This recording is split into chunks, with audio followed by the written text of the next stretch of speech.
There are now over 1 million confirmed cases of coronavirus infections in the U.S. That's about a third of the worldwide total. The number of COVID-19 deaths in the country is now approaching 60,000. New York has been hit the hardest with nearly 300,000 cases and 22,000 deaths. Officials say conditions, however, have been improving. Now, more rural states are the latest to feel the effects of the pandemic as they watch infection curves rise. The University of Washington revised its estimated number of deaths from 66,000 by August to more than 74,000. Researchers changed their minds because they say they saw fewer people social distancing. More Americans have died now from the coronavirus than were killed during the Vietnam War. As the vice president visited Minnesota's new testing labs, some say they're frustrated about the lack of testing in the state. The faculty at the lawn care company Eventide say they're having trouble getting testing for their Moorhead location.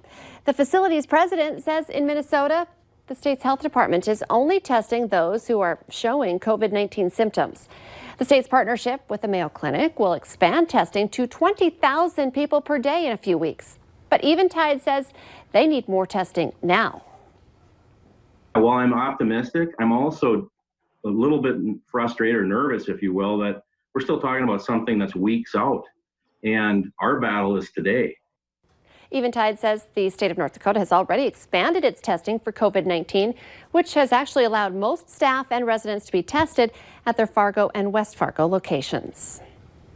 Speaking of North Dakota, barbers, bartenders, and baristas can return to work later this week as Governor Doug Burgum unveiled new guidelines for reopening certain businesses that have been closed to slow the spread of the coronavirus.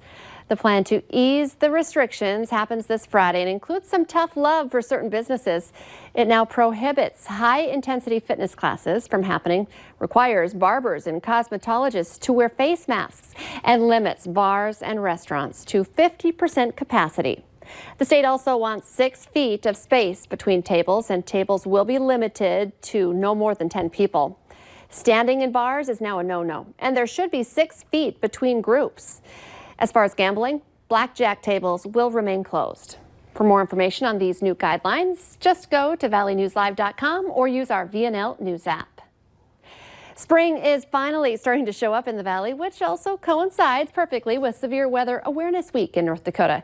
Check out this video. Here's some storms that were passing through parts of the valley last night. This video is sent to us by our storm chaser, Eric Whitehill. It shows some suspicious clouds 4 miles southeast of Mapleton, looking toward the FM area. So what can we expect weather-wise today? Let's get a check of that First Alert Storm Team forecast.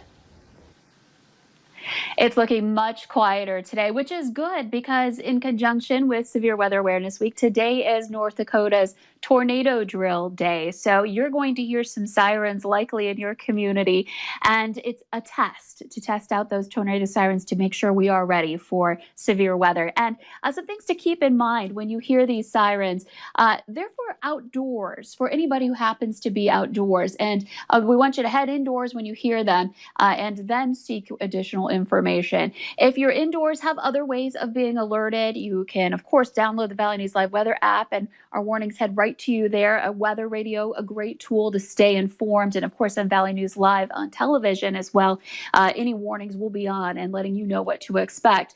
And as far as the tornado sirens are concerned, once it's ended, it does not mean the threat has ended just because it's stopped. Something to keep in mind. And these are activated by city or county officials, so your local governments. And there are different rules in each community. So that's something important to check out what the siren means for you where you are. I want to thank the National Weather Service for this information today. And here's a look at our view right now in Fargo on our First Alert Skycam network. We've got some clear skies off to the east, a beautiful bright sun this morning, and temperatures that are mainly in the 40s for most of us in the valley. Fargo's at 46. It's 44 in Grand Forks, a little more cloud cover there. Bemidji's cooler. We're down to 32, right at the freezing mark. Might be a little frosty in the Bemidji area and our eastern viewing area this morning. A little bit of rain up north, some cloud cover associated with that too. That's going to be dipping to the south and east here through the rest of the morning. You can see our visibility is at 5 miles or half a mile rather or less in Fosston down through Monoman County and into Detroit Lakes. We're dealing with some fog in that area this morning. If you are working from home, it's going to be one of those days that's great to head out to the patio and do your work. We're looking at temperatures that are going to be into the 50s and 60s and lots of that April sunshine that you'll get to enjoy for today. We warm back to 70 by the time we get into the day tomorrow. So looking like a better day coming up here and a better end to the week than yesterday's active weather. It's now 7 minutes before 7, and we're taking a live look right now at some road construction. Give you the heads up before you jump in the car. This is Cheyenne Street in West Fargo. One lane will be closed down on Beaton Drive, 32nd Avenue West and Christensen Drive for pavement repairs. These closures begin on Monday and will go through Friday. Speeds are also reduced and drivers are asked to be extra attentive as we're still getting used to construction season once again. Check out the aftermath of this crazy crash in South Fargo. This is what the pickup looked like when our crews arrived, upside down. A neighbor told our crew that the vehicle was heading south on University when at some point it appears the driver lost control. The pickup jumped the curb, flipped, damaged a utility box, and then landed like that, upside down, propped up against a house.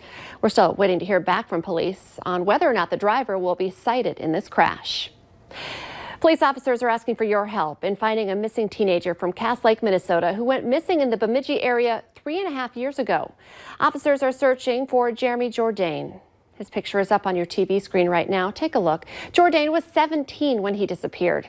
He was last seen wearing a blue and gray hooded sweatshirt, blue jeans, and some black and white Nike Air Jordans.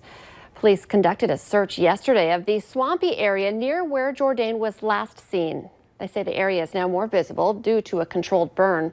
Though nothing was found in this recent search, police are still asking the public to keep Jourdain in their minds as the weather improves. Anyone with any information should call authorities. You can stay anonymous. That number is 218-333-8367. Police are still investigating after a fight involving as many as a dozen people at a South Fargo apartment complex. The initial call came in last night for a possible stabbing at 1414 35th Street South. Witnesses told police they saw weapons being used during the fight. Some people took off when police were called, but officers say they have names of all of the people and they are investigating. Police say the group of people knew each other and there is no risk to the public. Police across the region are on the lookout for a man they consider armed and dangerous. They say 24-year-old Mason Shue has been on the run since a drive-by shooting Friday night in Bismarck. Officials say he was with another man in a car that pulled up to another vehicle and Shue started shooting. His alleged accomplice has been arrested, but Shue is still at large. He's wanted for attempted murder. If you see him, do not approach him. Call 911 immediately. College seniors are feeling the sting of the pandemic as they're trying to find jobs in a time where many industries are putting their hiring process on hold. But we have some great advice this morning on where to look during these tough times. We check in with the Valley Today's Abby Furchner as she joins us live with some expert advice. Good morning, Abby. Yeah, good morning, Lisa. Recent college grads may have had that dream of, landing that dream job after college, after they've just spent 4 years learning about that specific industry. But many are struggling to bring that dream to fruition right now as the economy is taking a hit. However, Jerry South with NDSU's Career and Advising Center says even though it may not be ideal, getting a part-time job can help make recent grads feel a little bit more stable. There's several companies that are still open, several industries such as some of the services industries, anything is related to food industry, health professions. Those positions are still open. Those industries are still open.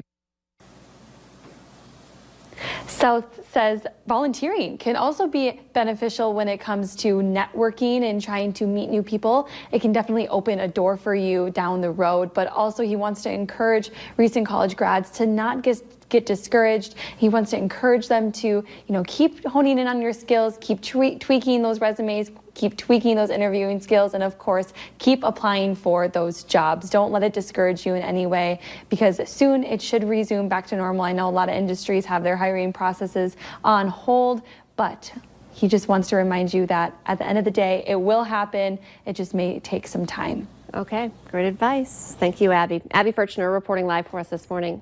We hit our goal and we give you all the credit. Our virtual food drive for the Great Plains Food Bank reached our second goal of $20,000 in donations. We were hoping to hit that mark by May 22nd, but we hit it yesterday. It's not even May yet. Even though the drive has been fulfilled, hunger will never end. You can still contribute to the virtual drive at valleynewslive.com or on our VNL News app. Just look for the Please Donate button. Let's get our answer now to our question of the morning on Facebook. Here's today's question. According to a survey, this is the #1 food that people say they just can't handle in the morning. I think I would agree with this, and I can eat just about anything in the morning. Fish. That's a tough one. I think you have to wait till at least noon to eat that. Remember, you can play along every weekday morning by heading to our Valley News Live Facebook page. That's where we post the question. Carson Wentz has a new playbook to study. His new position? Dad. Carson and his wife Maddie added a baby girl named Hadley Jane Wentz to their team. Carson made the announcement on social media yesterday, and we're sharing some of those great pictures that he shared. There's baby Hadley, 8 pounds, 2 ounces, measuring in at 20 inches. And she is beautiful and healthy, all you can wish for. Promoted to daddy. I like that t-shirt there, Carson.